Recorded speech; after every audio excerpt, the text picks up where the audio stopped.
सबसे पहले चला लास्ट इनफोर्सिबिलिटी का पॉइंट कौन सा था? बोलो। लास्ट इनफोर्सिबिलिटी का पॉइंट क्या था? Agreement not declared void. क्या वर्ड था? Agreement not declared void. Okay. अपने कौन से सेक्शन की बात को लेके हमेशा चल रहे थे? सेक्शन 10। सेक्शन 10 का वो दो लाइन आपने देखा था, और वही दोनों लाइन पे अभी पूरा लॉ में एक एक छोटा छोटा चीज क्या है, लिखा गया है। सेक्शन 10 की वो दो लाइन में क्या देखे थे आप? सेक्शन 10 की लाइन में भले ही वो उसे पॉइंट बनाया गया है, रियल में वो पॉइंट में तो पहले ही कहा था लॉ होता नहीं है। तो सेक्शन 10 की लाइन में से वो लाइन बार बार निकाल रहे हैं, और तुम उसे लिखने की आदत वही बना लेना। क्या था? यही है इन्फोर्सिबिलिटी। क्योंकि एग्रीमेंट में इन्फोर्सिबिलिटी जुड़ेगा तो ही कॉन्ट्रैक्ट होता है ना। खाली एग्रीमेंट कॉन्ट्रैक्ट नहीं होगा। एग्रीमेंट में क्या जुड़ना है? तो फिर बात होता है ना, इन्फोर्सिबिलिटी क्या होता है?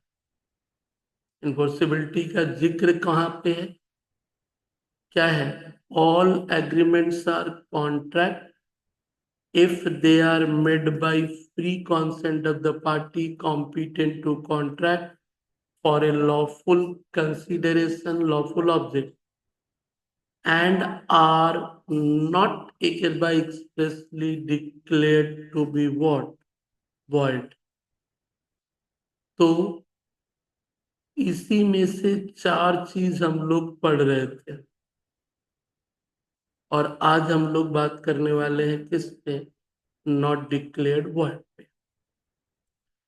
तो नॉट डिक्लेयर्ड वॉइड, ये देख यहाँ ऑलरेडी डिस्कस है कौन कौन से एग्रीमेंट वॉइड होंगे।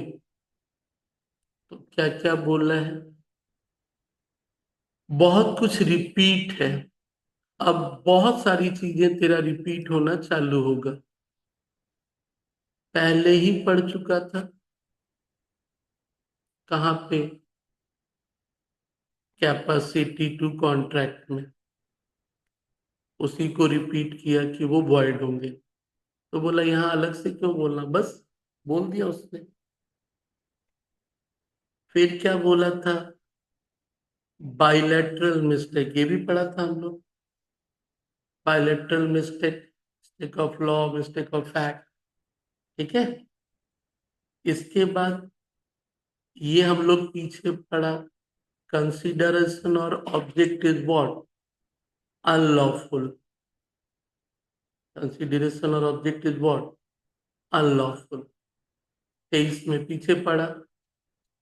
फिर 24 में एक और पढ़ा, अनलॉफुल इन पार्ट। एक होता पूरा, मतलब एक ही ऑब्जेक्ट है या चार है, चारों अनलॉफुल है, बट चार में से तीन लॉफुल है और एक क्या है? अनलॉफुल है। तो उसके लिए फिर अलग सेक्शन है। तो बोला इसमें कैसे होता है? वो जो चार में से एक अनलॉफुल है ना, यदि वो सेपरेबल है तब तो वो वर्ड हो गया, बाकी तीन सही है। बट यदि तीन के साथ चौथा सेपरेबल नहीं है तो फिर पूरा का पूरा एग्रीमेंट क्या हो जाएगा? वर्ड हो जाएगा। ये सब आप पहले पढ़ चुके हो। अब आप पढ़ने वाले हो ये टोटल चार। तो कौन कौन सा एग्रीमेंट लॉ कहता है कि एक्सप्रेसली क्या है? वर्ड है। हो सके तेरे को क्वेश्चन दिखेगा, या ऐसे ही नाम लिख लेना ये लाइन, और सेक्शन फुल मार्क्स मिल जाएगा। यदि पूछे वॉइड एग्रीमेंट, यही मेंशन कर दी, बहुत क्लियर। तो चीजों को याद करके तुम्हें दिखाना यही है। हम लोग पिछले क्लास में पढ़ रहे थे किसके बारे में, अनलॉफुल ऑब्जेक्ट और व्हाट, अनलॉफुल कंसीडरेशन। चल, तो the object of such agreement is oppose to public policy, जरूरत ही नहीं है। कंसीडरेशन अनलॉफुल इन व्हाट, 24 और 23 दो पार्ट था। ओके, और फिर हम लोग पढ़ रहे थे व्हाट, वाइड एग्रीमेंट। अब आप वाइड एग्रीमेंट में आगे वो क्या करने वाले हैं, तो पेज नंबर 20 में था। नाउ कम्स टू 21, क्या बोलता है, और देख क्या क्या है। एग्रीमेंट मेड विदाउट कंसीडरेशन, ये तो हम लोग ऑलरेडी पढ़ चुके हैं कंसीडरेशन में। No consideration, no contract. हाँ, देर आर सम एक्सेप्शन। तो कुछ चीजें पीछे डिस्कस हो चुकी हैं। तो जो लेफ्ट हैंड साइड वाला था ना, अप टू 5 नंबर तक, ये हम लोगों का पीछे क्या है, डिस्कस हो चुका है। पढ़ने वाले हैं हम लोग 6 से लेके क्या, 6 से 6, 7, 8, 9, 10 पढ़ने वाले हैं 11 तक।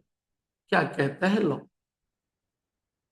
पहला, agreement in restraint of marriage. Restraint मतलब रोकना, रिस्ट्रेंट मतलब रोकना। तो एक काम कर, हेडिंग दे पहले तो इसके लिए भी, void agreement, void agreement. Void agreement में पहले तो सीधे सीधे एक एक लाइन लिखे जा। पहला, made by incompetent party, section 11। Made by incompetent party, section 11। दूसरा, agreements made under bilateral mistake of fact, agreement made under bilateral mistakes of fact, section 20, section 20. Third, agreements the consideration or object, agreements the consideration or object of which is unlawful, section 23, of which is unlawful, of which is unlawful, section 23. Number 4 लिख, agreement the consideration or object, agreements the consideration or object of which, consideration or object of which is unlawful in parts, of which is unlawful in parts, section 24. 5 में लिखोगे, फिर था तुम्हारा agreements made without consideration, agreements made without consideration, section 25.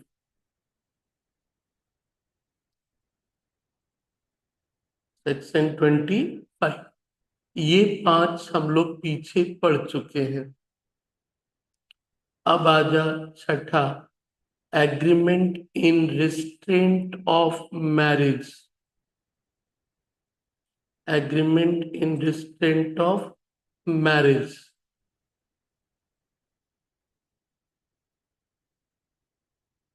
Section 26।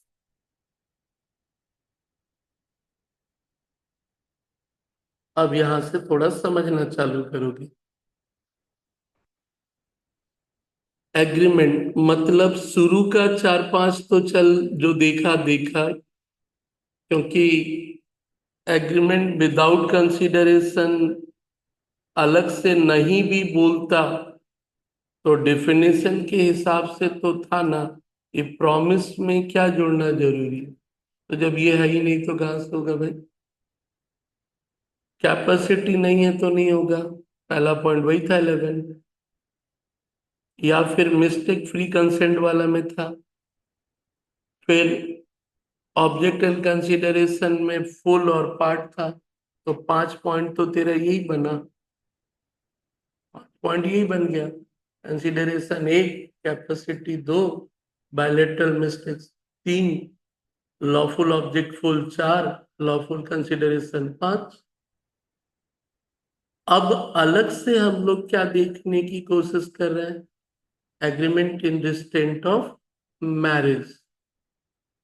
अब agreement in restraint of marriage मतलब, तो इन restraint मतलब रोकना। हम किसी से ये एग्रीमेंट करें कि तुम किसी और से शादी नहीं कर सकते हो, लॉ बोला हम इसको एग्जीक्यूट या इन्फोर्स नहीं करवाएगा। मतलब शादी से रिलेटेड रहा। हाँ, एक लाइन है, any person other than a minor. Minor से तो वैसे ही वर्ड है। तो if a person being a major agrees for a good consideration not to marry, the promise is what? Not binding. Okay. तो लाइन यही था कि आप माई किसी को भी शादी से रोकने का एग्रीमेंट करते हो तो वो कभी कोर्ट इन्फोर्स करने वाला नहीं। तो agreement in restraint of marriage. अब आजा agreement in restraint of trade. Agreement in restraint of trade.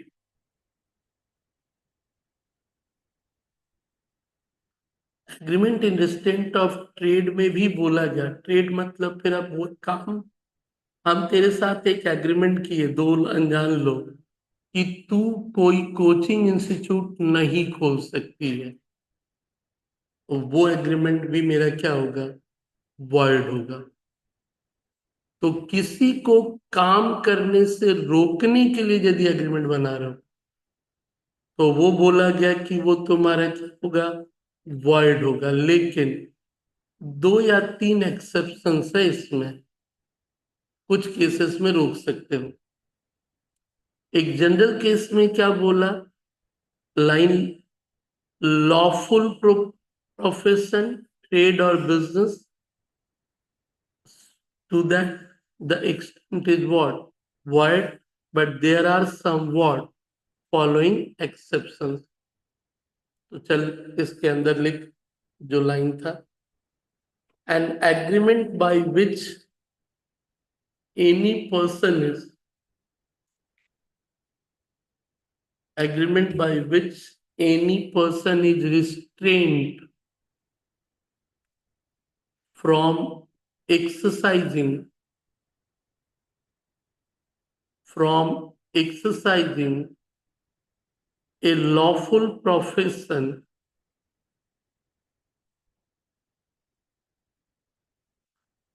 a lawful profession, comma, trade or business of any kind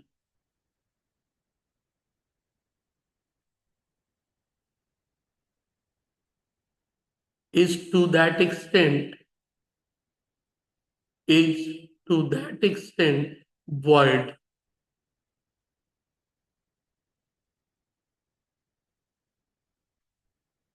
तो क्लियर रहो क्या बोला? हम किसी को कोई लॉफुल प्रोफेशन, ट्रेड और बिजनेस करने से रोक नहीं सकते। इसलिए लोग चिल्लाते हैं कि कुंभ मेला में मुस्लिम दुकान नहीं डाल सकते। बोला तुम कौन होते हो? संविधान ने तो रोका ही नहीं है। कोई कुछ भी काम क्या है, हाँ, वो मुस्लिम यदि कुछ गलत किए, मांस को मिलाना, थूक फेंकना, जो हरकत है जिसके कारण ये सारी बातें क्या है, अराइज हो रही है, मतलब वो सही तरीके से कर रहा है, आपको क्या आपत्ति है? हाँ, उस एरिया में मांस बेचना मना है तो लॉ ने तो मना ही किया है, तो फिर आप बेच नहीं सकते हो। तो ये कहानी है कि लॉफुल प्रोफेशन यदि है, ट्रेड है, तो एक भारतीय नागरिक होने के नाते आप सीधे रेज कर देते हो कि ये तो मेरा फंडामेंटल राइट है भाई। तुम कौन होता रोकने वाला कि हम क्या करेंगे? कोई रोक नहीं सकता। हाँ, अब इसमें हम लिखेंगे कि इसके कुछ क्या है, एक्सेप्शंस है। कौन कौन से केसेस में तुम उसे क्या कर सकते हो, रोक सकते हो। तो आगे लिखोगे, but there are following exceptions, there are following exceptions.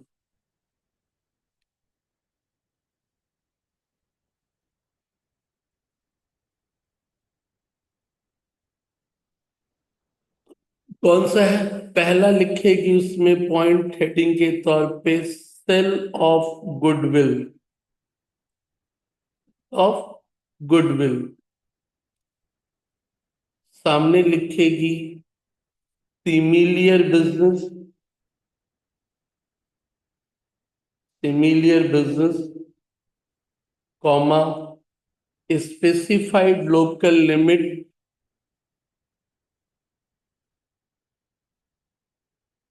Comma, buyer और सक्सेसर, वेट,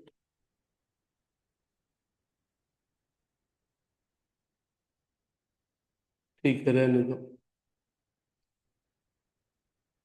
दो वर्ड भी लिख रहे, for buyer and successor, for buyer and successor, buyer and successor. मैंने तुझे गुडविल बेचा, मैंने तुझे क्या किया, गुडविल बेचा। गुडविल बेचते वक्त मैंने तेरे साथ क्या कंडीशन डाला, कि तुम ज्ञानार्जन के नाम से इस पूरे हावड़ा डिस्ट्रिक्ट में कहीं कोचिंग इंस्टीट्यूट नहीं खोल सकते हो। और तूने मेरे से गुडविल क्या किया, खरीदा। और यदि खरीदने के बाद तो फिर लिलुआ या बाली में खोल ली, मैं उसे कोर्ट से क्या करा सकता हूँ, इन्फोर्स कर सकता हूँ। तो ये नहीं बोल सकती है कि मेरे को कोई मेरे से ट्रेड करने से रोक नहीं सकता। तो तीन वर्ड क्या लिखा मैंने, गुडविल मैंने बेचा है। अब ज्ञानार्जन के नाम से तू कोचिंग इंस्टीट्यूट खोली है, तो रेस्टोरेंट खोलेगी तो तू तो मेरे बगल में खोल सकती है, उस समय तो मैं रोक नहीं सकता। ठीक है, एक है सिमिलियर बिजनेस, दूसरा क्या है, स्पेसिफाइड लोकल लिमिट, लोकल। अब मैं बेलूर में हूं तो ज्यादा से ज्यादा रिस्ट्रिक्शन तेरे को कहाँ तक डाल सकता हूँ, हावड़ा तक डाल सकता हूँ ना। अब हुगली, या मान ले कि ठीक है लोकल में उत्तरपाड़ा हिंदमोटर भी आ सकता है, डाल सकता हूँ, बट एक सर्टेन एरिया के बाहर तो क्या फायदा भाई, हमको कौन पहचानता है। वहां तो हम पे कर ही सकते हैं। और तू खरीदी है, तू और तेरे बाद तेरा वारिस, ये दो लोगों पे चीज क्या होगा, लागू हो जाएगा। समझ गए? अब यहाँ पे आगे जो कंफ्यूजन है, लोकल लिमिट वर्ड का मतलब क्या है। तो लोकल लिमिट में सामने लिख लेना, रीजनेबल लोकल लिमिट। कौन सा वर्ड, रीजनेबल। अब ये रीजनेबल वर्ड हर एक जगह लॉ में एक सिंपल वर्ड में डिफाइन है क्या,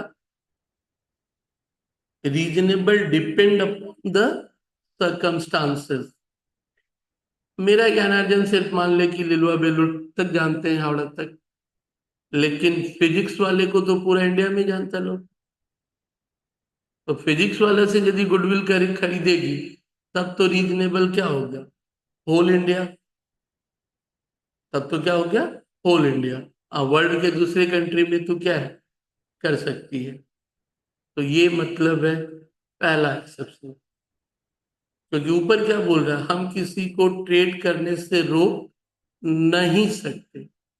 नीचे क्या बोल रहा है, इस केस पे रोक सकते हो, वो एग्रीमेंट इनफोर्सेबल होगा। चल दूसरा पॉइंट लिखे एक्सेप्शंस में,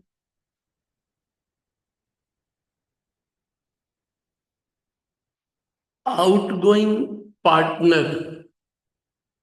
आउटगोइंग पार्टनर,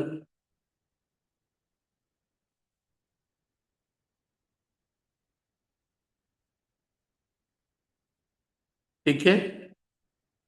आउटगोइंग पार्टनर सामने लिख लेना, under section 36 of partnership act.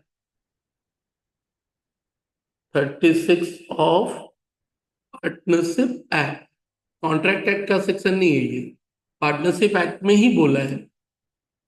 अब आउटगोइंग मतलब कौन हो गया, रिटायर्ड पार्टनर।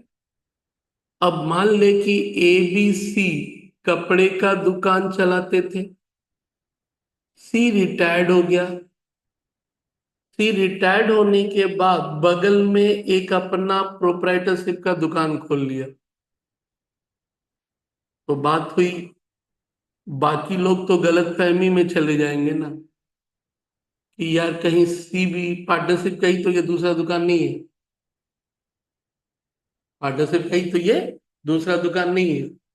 तो लाइन के साथ साथ क्लियर कर कि 36 में एक आउटगोइंग पार्टनर के साथ कंटिन्यूइंग पार्टनर जो उसमें क्या कर रहा है, कंटिन्यू कर रहे हैं।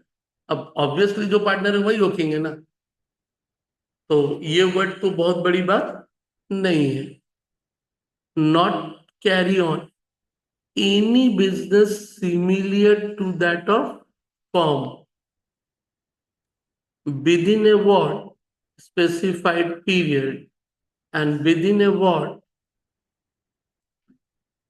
तो तीन वर्ड तू लिखने वाली है क्या, similar business that of form,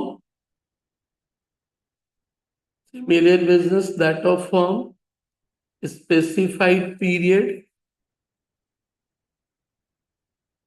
और specified local limit, specified local limit. सामने रीजनेबल, रीजनेबल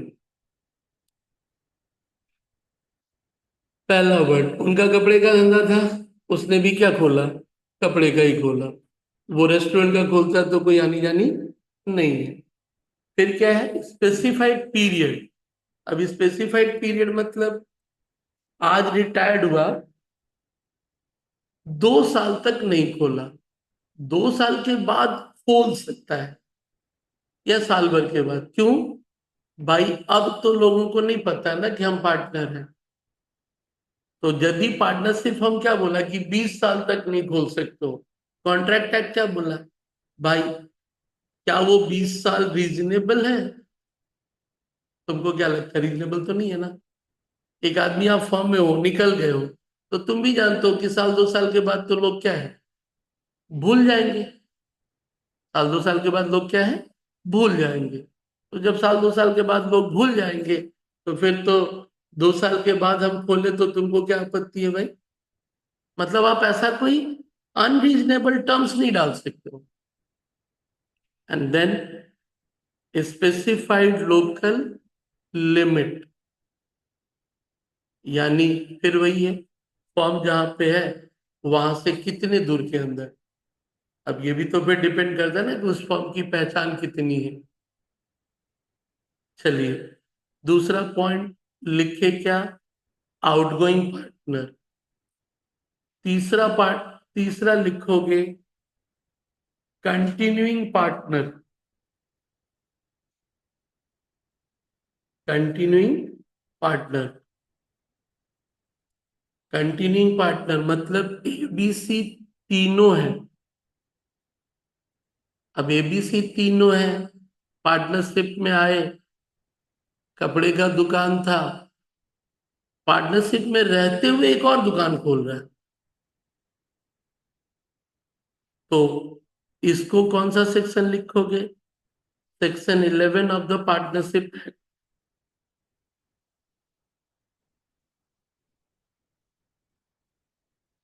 11 ऑफ द, सामने लिख लेना कंपीटिंग बिजनेस। कंपीटिंग बिजनेस, ऐसा कोई बिजनेस जो कि फॉर्म से ही तू कंपीट कर रहा है। ऐसे तो बोला तो सिमिलियर बिजनेस भी बोल सकता है, ठीक है। एंड चौथा लिखोगे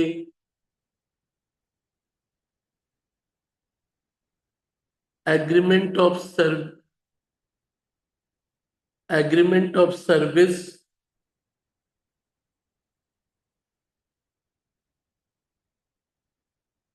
agreement of service with an employ,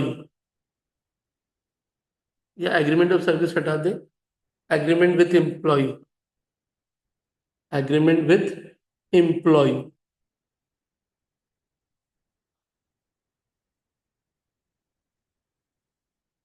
हमने आपको नौकरी पे रखा, और नौकरी पे रखते वक्त मैं तुमसे क्या एग्रीमेंट लिखवा सकता हूं कि नौकरी के दरमियान तुम कोई काम नहीं करोगे। करवा ही सकता है मालिक। इसीलिए सरकारी एम्प्लॉय जो लोग हैं देखती है, वो लोग अपने नाम से कोई बिजनेस, क्योंकि सरकार के एग्रीमेंट में ही है, जब नौकरी कर रहे हो तो तुम कोई और काम नहीं कर सकते हो। तो तुम भी जानती हो वो लोग क्या करते हैं, अपने मिसेस के नाम पे बिजनेस कर लेते हैं, और चलाते तो वही है, चलाते तो वही है। तो वो नहीं कर सकता है।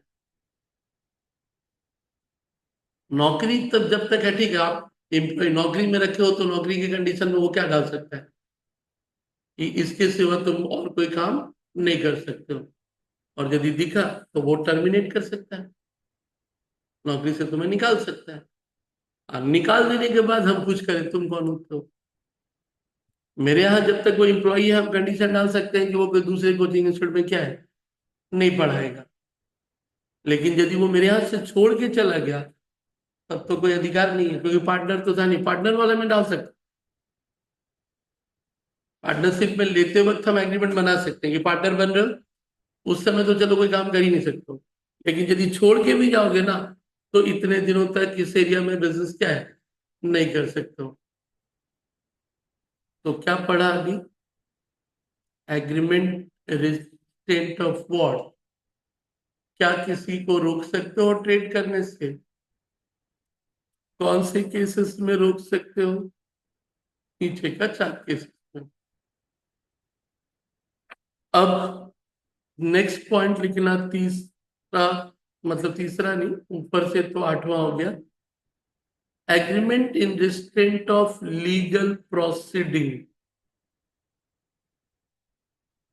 Agreement in restraint of legal proceeding.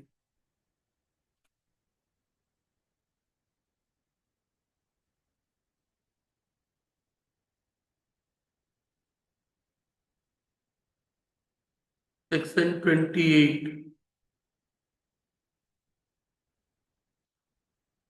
मैं तेरे साथ ये एग्रीमेंट किया, मैंने, मान ले कि एक एम्प्लॉय है, एक मास्टर यानी उसका जो एम्प्लॉयर है, कोई गलती हो गई उसका एम्प्लॉय से, और गलती हो गई तो उसने अपने एम्प्लॉय से ये कॉन्ट्रैक्ट किया कि तू मेरे अगेंस्ट में किसी कोर्ट में केस नहीं कर सकता। मतलब मैं उसको कुछ लीगल एक्शन लेने से रोकने वाला एग्रीमेंट कर। तो लॉ कहता है किसी का कानूनी अधिकार तुम कैसे छीन लोगे? लॉ ने उसे अधिकार दिया ना कि वो किसी के अगेंस्ट में क्या ले सकता है, लीगल एक्शन ले सकता है, लीगल प्रोसीडिंग। और तुम उससे उसमें क्या कर रहे हो, रोक रहे हो। ठीक है, तो ऐसा कुछ भी करोगे तो फिर क्या बोला कि हम वो एग्रीमेंट को इन्फोर्स क्या है, नहीं करेंगे। लेकिन फिर दो exceptions, contract court, however there are what, तो लिखो नीचे two exceptions.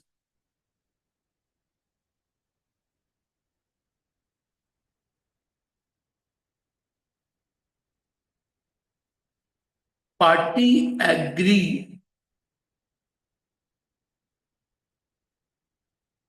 The dispute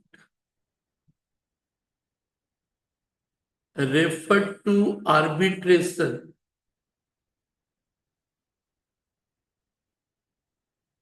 referred to arbitration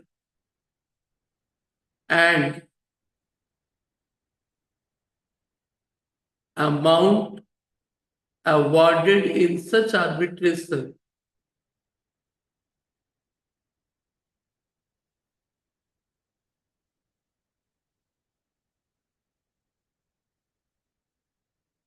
shall be recoverable, shall be recoverable।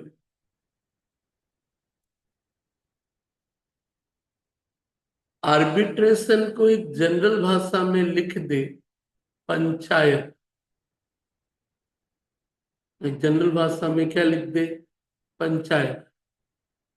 लोग झगड़ा होने पे क्या करते हैं, पंचायत में जाते हैं कि भाई मेरा फैसला क्या है, कर दो।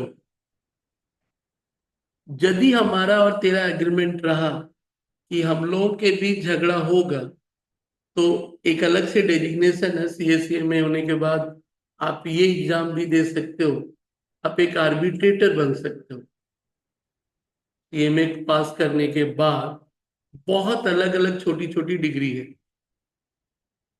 एक तरह से इंसॉल्वेंसी प्रोफेशनल, ऑक्शनियर, उसी तरह ये हो गया what, arbitrator.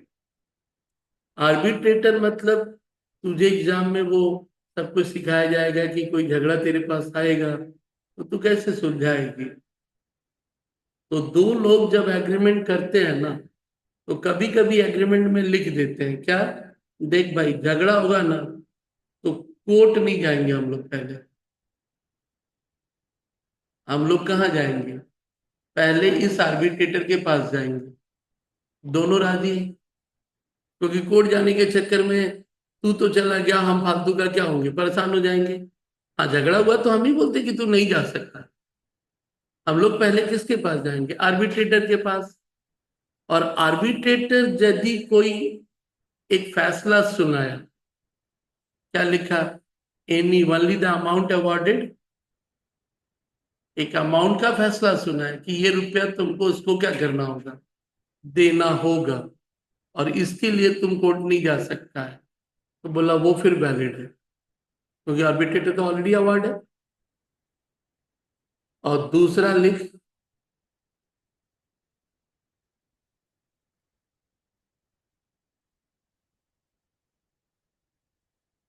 Party agree to refer,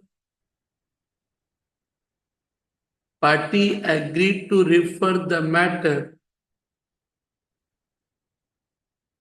to arbitration, to arbitration। Matter के बाद एक जोड़ दे, in writing, writing, in writing. Writing में वो चीज क्या है, होना चाहिए। तो फिर कोई बोल सकता है कि यार तू तो मेरे को लीगल प्रोसीडिंग करने से रोक रहा है, हमको कोर्ट तू जाने नहीं दे रहा है। तो बोला यार पहले ही बात हो चुकी थी कि हम लोग कोर्ट पहले क्या है, नहीं जाएंगे। हम लोग किसके पास जाएंगे, आर्बिट्रेटर के पास। तो ये तेरा आठवां और सीरियली में तीसरा था। तो पहला क्या था, agreement in restraint of marriage, agreement in restraint of trade with 4 exceptions, agreement in restraint of legal proceeding.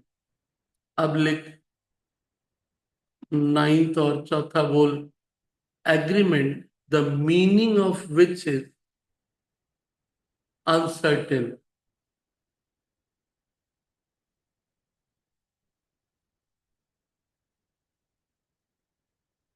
Agreement the meaning of which is what? Uncertain. Agreement में जो वर्ड है ना, उसका मीनिंग का कोई मतलब उसका कोई मीनिंग ही नहीं निकल रहा। जैसे कि एक कॉन्ट्रैक्ट, इसने एग्जांपल लिया, मैं तुझे कुछ लीटर ऑयल बेचूंगा। बोला भाई ये कुछ वाला वर्ड क्या है? तो ये तो ऑलरेडी पहले यूनिट में ही डिस्कस हो चुका था। जो वेग है वो सब तो वैसे भी नहीं, वर्ड हो गया। चल, meaning of which is uncertain. And fifth और लास्ट, वेजरिंग एग्रीमेंट। सॉरी, एक और इम्पोर्टेंट, पहले फिफ्थ लिख ले, वेजरिंग एग्रीमेंट। एक काम कर, इसके पहले वो छोटा सा दूसरा लिख ले, वेजरिंग को बाद में, क्योंकि वेजरिंग में बहुत कुछ समझाना है। लास्ट लिख ले, agreements to do impossible act. Agreements to do what? Impossible act.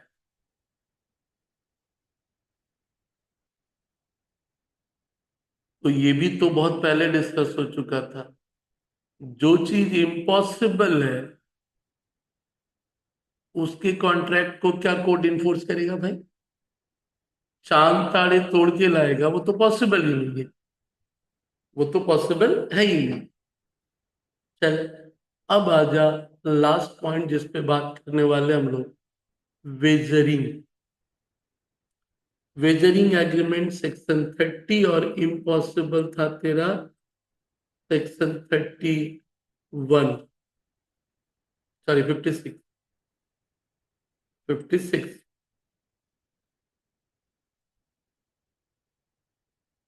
56। Wagering agreement को बहुत सिंपल वर्ड में लिख सकती है, सट्टेबाजी। वेजरिंग को क्या बोलेगी? सट्टेबाजी। वेजरिंग एग्रीमेंट को लॉ डिफाइन नहीं किया है, बस खाली एक वर्ड बोला है, agreement by way of wager is what? Word. तो डेफिनेशन नीचे लिख, वेजरिंग का एक डेफिनेशन बेटर क्या होगा? It is an agreement, it is an agreement involving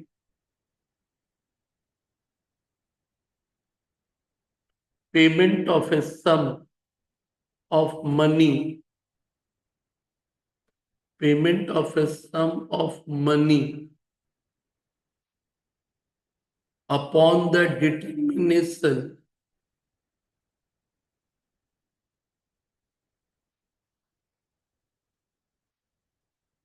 upon the determination of an uncertain event, upon the determination of an uncertain event. Here each side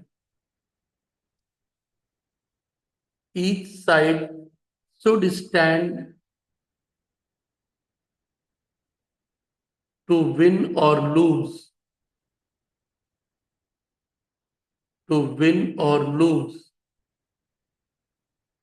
and neither of the party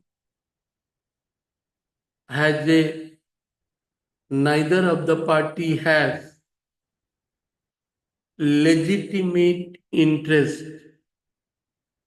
neither of the party has legitimate interest.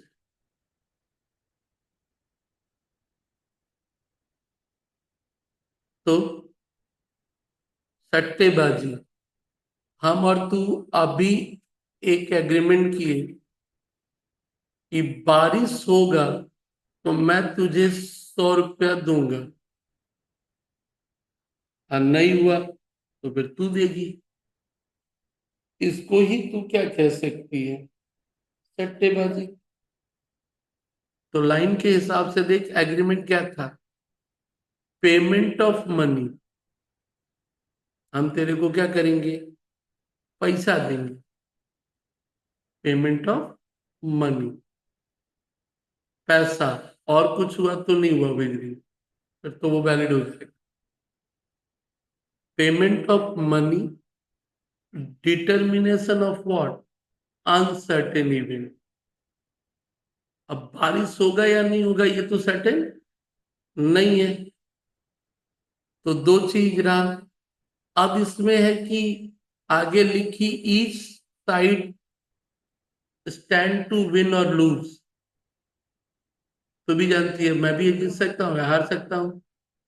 और last वाला, legitimate interest. Interest का मतलब होता है उसकी देखभाल करना, संभाल करके रखना, अपना एक इंटरेस्ट। तो लेजिटिमेट इंटरेस्ट सिंपल सा मतलब रहा कि हम लोगों को उससे कोई लेना देना नहीं है, बारिश हो या ना हो, हम लोग को तो सिर्फ जीतने और क्या है, हारने से मतलब है। तो बारिश होना नहीं होना वो मेरा लेजिटिमेट इंटरेस्ट ही नहीं है। तो तेरे मन में एक ख्याल आ रहा होगा, फिर तो ये ड्रीम 11 भी तो वही है। लेकिन आगे पढ़ेंगे, सरकार यदि उसे लीगली मान्यता दे दी तो वैलिड हो जाएगा।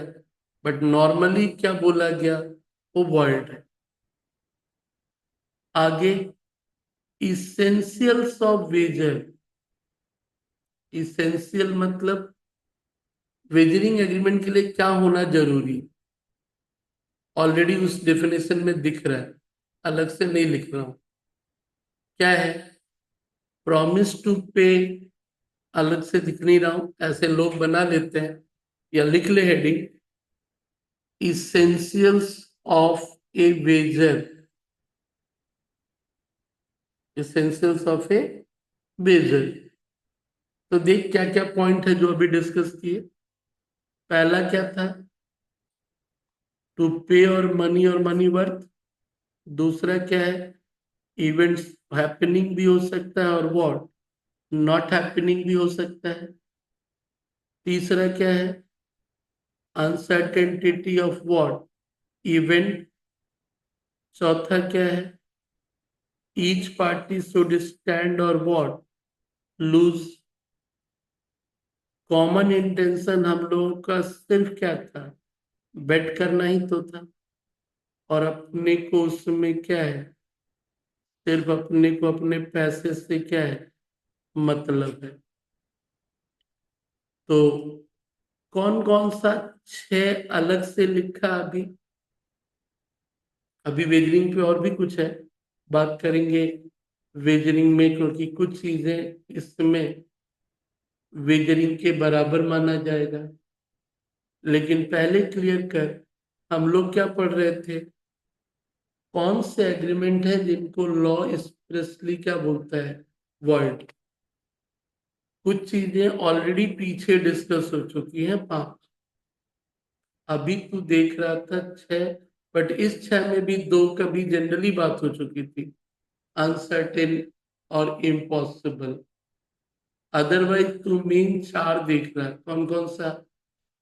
restraint of marriage, restraint of trade, restraint of legal proceeding, and last में वेजरी। अब आजा, हेडिंग लिख, transaction similar to wager. Transaction similar to Vaser.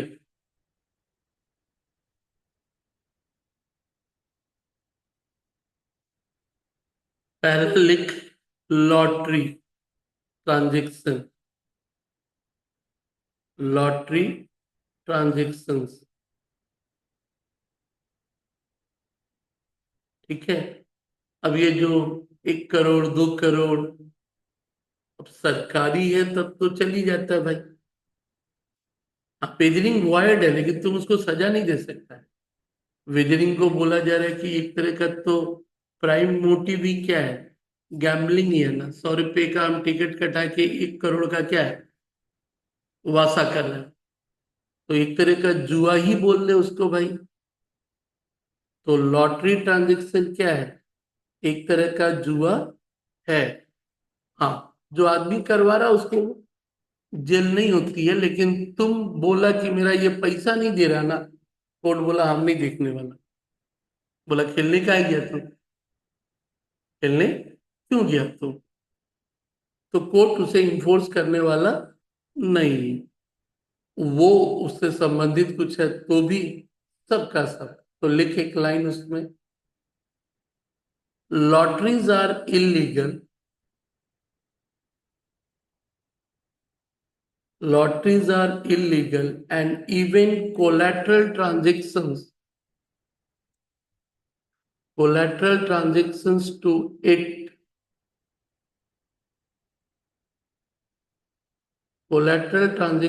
to it are tainted with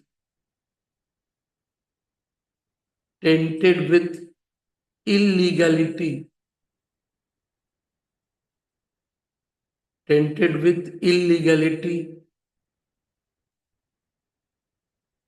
tainted मतलब दाग लगना, वो भी कोलैटरल ट्रांजेक्शन जो है उस पे भी इलीगलिटी का दाग लग गया। Section 294A of IPC,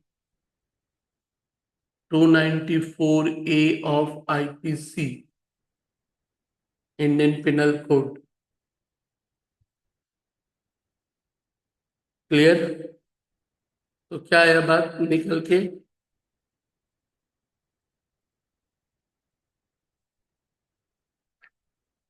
lottery तुम्हारा क्या है, वेजरिंग है। और कौन सा सेक्शन में बोला गया कि वो इलीगल है, और इलीगल होगा तो क्या होगा, वॉइड होगा। क्या करोगे जीत आज? पहला, क्रॉसवर्ड पजल एंड व्हाट, वो जो न्यूज़पेपर में आता है ना, क्रॉसवर्ड पजल्स एंड कंपटीशन। हाँ, कोई भी कंपटीशन को बोला, सामने एक वर्ड लिख लेना, सॉल्यूशन ऑलरेडी प्रिपेयर्ड। बोलो ठीक।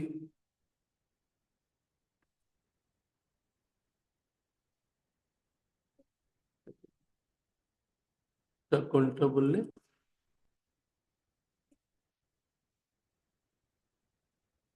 ধীরে ধীরে অনেক কিছু তো আছে, একটা ভালো দিয়ে দাও। হ্যাঁ, কস্তা আজকে ডেটটা দিয়ে এটা চালু করছে। দেখে নাও, লিখে নাও ওপরে, সামনে সিএনটা আছে তো, সামনে না না, ওখানে ওখানে ওপরে সামনে সিএনটারে হাইফেন করে ক্রস করে দাও। ঠিক আছে, এগুলো আগে করো, লাস্টে অনেক লেট হয়ে যাবে, ধরো কালকেও করতে পারতে। আর গ্রুপে তো অনেকটা দিতে হবে না, তা না দিলে কি করে, জানাতেই পারছি না আমরা, কাজটা করছি আর জানাচ্ছি না, কি মানে হয়? যাও, একটা দুটো হয়ে যাবে। আর বলো,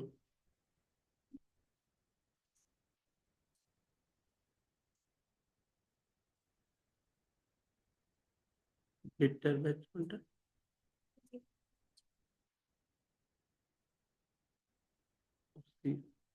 ওর মধ্যে আরো একটা দুটো আসছে ভাই, বোন আসবে, ঠিক আছে। একজন আছে মেয়ে, মাধ্যমিক পাশ, ঠিক আছে, যা ফিস আছে একদম স্ট্রেট ফরওয়ার্ড বলে দিও। ঠিক আছে, আর একটাকে যাওয়া না কি করবে, তো যাওয়াটাও দেখে নি। चल, क्रॉसवर्ड पजल एंड कंपटीशन, इसमें ध्यान रखना है कि एक्सेप्शंस लिखेंगे हम। यदि तू अपने दिमाग से जीत रही है ना, तब वो वैलिड है। तो बोला सर दिमाग तो लगाता है इंसान। होता क्या है ना, हम कुछ लिखे, बट उधर से वो लोग देखना, क्रॉसवर्ड के नीचे में तो लाइन लिखा रहता है नीचे, बोला देखिए हमारे पास ऑलरेडी सॉल्यूशन है, वही वाला यदि आपने दिया है तो ही हम मानेंगे कि क्या हो, विनर हो। अब तुम आर्गुमेंट देके कि नहीं ये भी तो हो सकता है, वो भी तो हो सकता है, बोला हमको उतना नहीं जानना। तो सामने वाला वो क्रॉसवर्ड पजल और कंपटीशन कराते वक्त क्या बोल देता है, इट वाज डिस्क्लेमर, होता बहुत सारा होगा, हमको नहीं जानना है, हम जो बोले हैं वही यदि मैच किया तो ही आप जीतोगे। और वो लोग क्यों कर रहा है, जानता है कि ऐसा नहीं करेंगे तो झमेला क्या है, बहुत सारा हो जाएगा। तो बोला आप तो ये लॉटरी और उस तरह से चीजों से ही आए हो, तो बोला हमको उतना जानने का जरूरत नहीं है। ओके, चलिए आगे बढ़ा।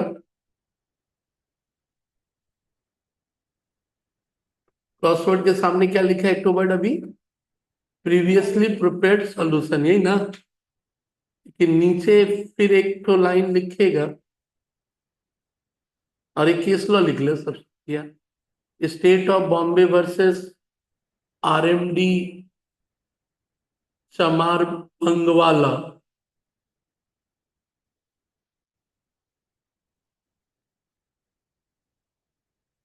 State of Bombay versus RMD चमार वंगवाला।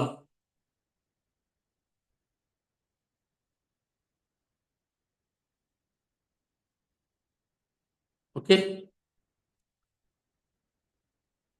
चलिए आगे चला। गिवन इन द मैगजीन एक वर्ड लेकिन था कि यदि आपने स्किल पे जीता तो नीचे एक और लाइन पे लिखना, but if prizes are awarded, if prizes are awarded on the basis of skill and intelligence,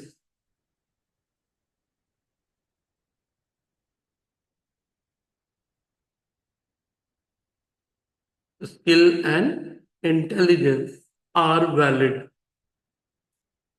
skill and intelligence are valid। ठीक है, नीचे एक और लाइन लिख जो दिख रहा है यहाँ पे, as per the prize competition act,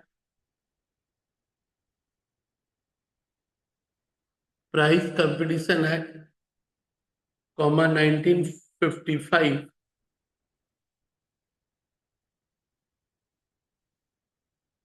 1955, the prize competition in the games of skill, the prize competition in the games of skill, games of skill are not wages, are not wages, provided the prize money, provided the prize money does not exceed, prize money does not exceed 1000। क्या लगा कि 1000 रुपया तक ही valid है, 1000 से ज्यादा रहा तो वॉइड हो जाएगा। बोला ना कि स्किल आर नॉट वेजर, लेकिन प्राइज मनी कितने से ज्यादा नहीं होना चाहिए, 1000 से ज्यादा नहीं होना चाहिए। तो तुझे यदि कुछ माइन्यूट चीजें पूछे तो ध्यान रख लेना। चल अगला पॉइंट लिख, speculative transaction.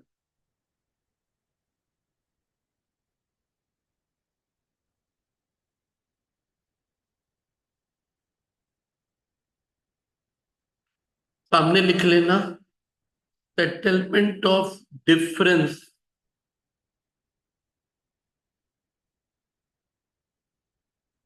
Settlement of difference between contract price, contract price and market price,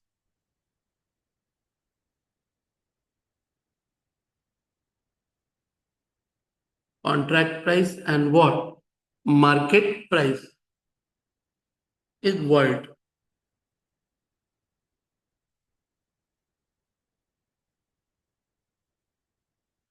Market price is word of certain goods or shares, of certain goods or shares.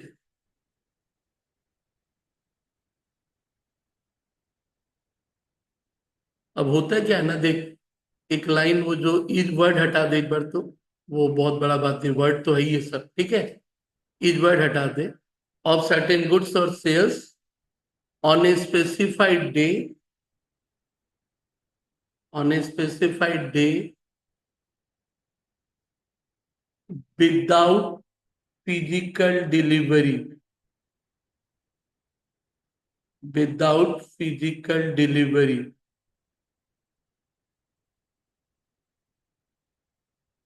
Without physical, कोई सामान लिए बिना खाली डिफरेंस को यदि settle की ना, तो उसको बोला जाता है व्हाट, स्पेकुलेटिव ट्रांजेक्शन। लेकिन देख, शेयर मार्केट के ऑप्शन और फ्यूचर्स में किंतु यही होता है, लेकिन यहां बोल रहा है कि उसके हिसाब से वर्ड है। अगला पॉइंट लिख, horse race transaction,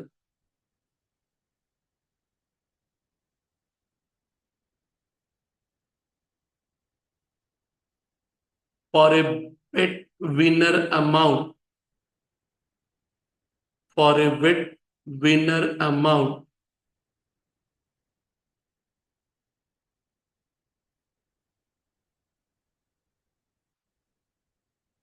in less than rupees 500, in less than rupees 500।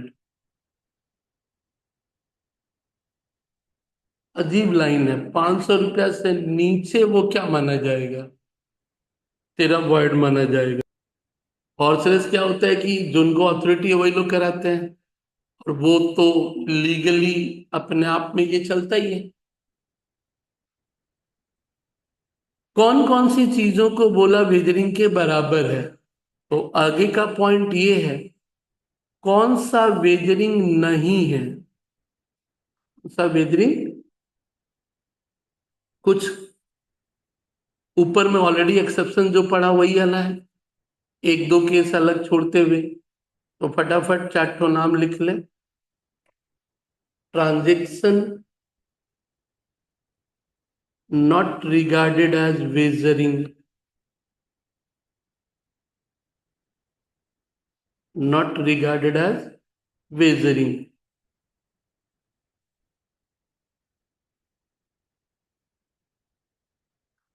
पहला लिख ले चिट फंड, चिट फंड, सामने लिख ले किटी पार्टी, किटी पार्टी, उसमें पैसा वो लोग इकट्ठा करता है, फिर वो लॉटरी होता है, तो वो चिट फंड और किटी पार्टी। दूसरा लिख कॉमर्शियल ट्रांजेक्शन और शेयर मार्केट ट्रांजेक्शन, ऊपर हम लोग पढ़ा कि वो सब वर्ड है, नीचे बोला कि यदि वो शेयर मार्केट में हो रहा है, कॉमर्शियली हो रहा है, तो फिर वो वर्ड नहीं है। मतलब इंस्टीट्यूशंस और सरकारी द्वारा हो रहा है तो वैलिड है। तीसरा लिख ले, ऑलरेडी पढ़ चुके हैं, game of skill and athletic competition,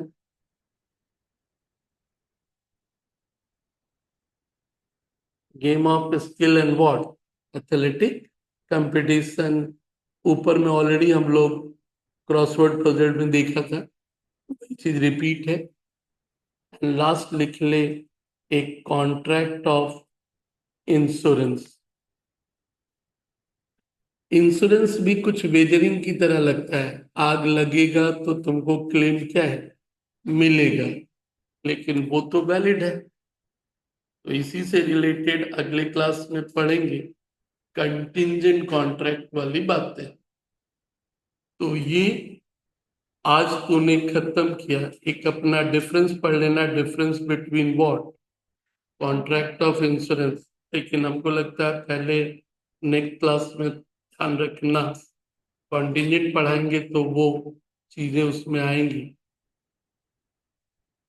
third unit total ध्यान रख, 3 यूनिट तेरे को पढ़ाए अभी तक, वो 3 यूनिट कौन कौन सा था? एक था नेचर ऑफ कॉन्ट्रैक्ट, फिर से उसको रिपीट करके दे रहा हूं। एक है तेरा what, nature of contract, okay. दूसरा था कंसीडरेशन, दूसरा क्या था? कंसीडरेशन। फिर तीसरा है अदर इसेंशियल एलिमेंट। जैसे अदर इसेंशियल एलिमेंट के लास्ट में जाते जाते एक चीज नोटिस हुआ कि पुरानी चीज रिपीट होना क्या हो गया, अब देखना बहुत कुछ रिपीट होना स्टार्ट होगा। जैसे जैसे बढ़ेगी थोड़ा थोड़ा जुड़ेगा, बट बहुत सारी चीजें अब पुरानी ही रिपीट होंगी। तो बहुत ध्यान से ये तीन, और इसके बाद मैं बीच का दो जम करके वेदरिंग से रिलेटेड ही, एक है कॉन्टिंजेंट और व्हाट, क्वाजी, ये मैं अगले क्लास में बात करूंगा। ठीक है, तो ये सब आप सही से, जब सेल्फ नोट्स बनाने की बारी आती है ना, तो हम लोग कहते हैं कि पहले सही से पढ़ लो, अपने क्वेश्चंस वे को देख लो कि क्या है, फिर खुद ही समझ में आ जाता है कि किसको ध्यान दे के पढ़ना है। अपने आप तुमको समझ में आने लगेगा, क्योंकि 3 यूनिट हुआ है। तो पहले मैं मार्क करके तुमको अगले क्लास तक वो 3 यूनिट से रिलेटेड क्वेश्चन देने वाला हूँ कि वो कौन कौन सा क्वेश्चन है तुम्हारा ईयर में, और वो 3 यूनिट वाले को थोड़ा सा देख करके सही से लिखने की आदत बनाओगे। चलो, देख सीधा बात है, वो जो क्वेश्चंस है ना तुझे खुद समझ में आएगा, इतना नहीं लिखेंगे तो बढ़िया नंबर नहीं मिलेगा। और प्रोविजन जो आज पढ़ रहे थे एमसीक्यू के लिए, कहीं मान ले बहुत अंदर से दिया कि प्राइज मनी कितना रुपए तक वैलिड स्किल के नाम पे, अब क्या देगा बोलना बहुत ही मुश्किल है। इसलिए एक बार सही से पढ़ लो, रिपीट कौन सा करना है वो ईयर में जो क्वेश्चन आया उसको देख के करना, बाकी मन में रहा तो उस समय कभी कभार याद आ जाता है कि ऐसा कुछ पढ़े थे। चलो।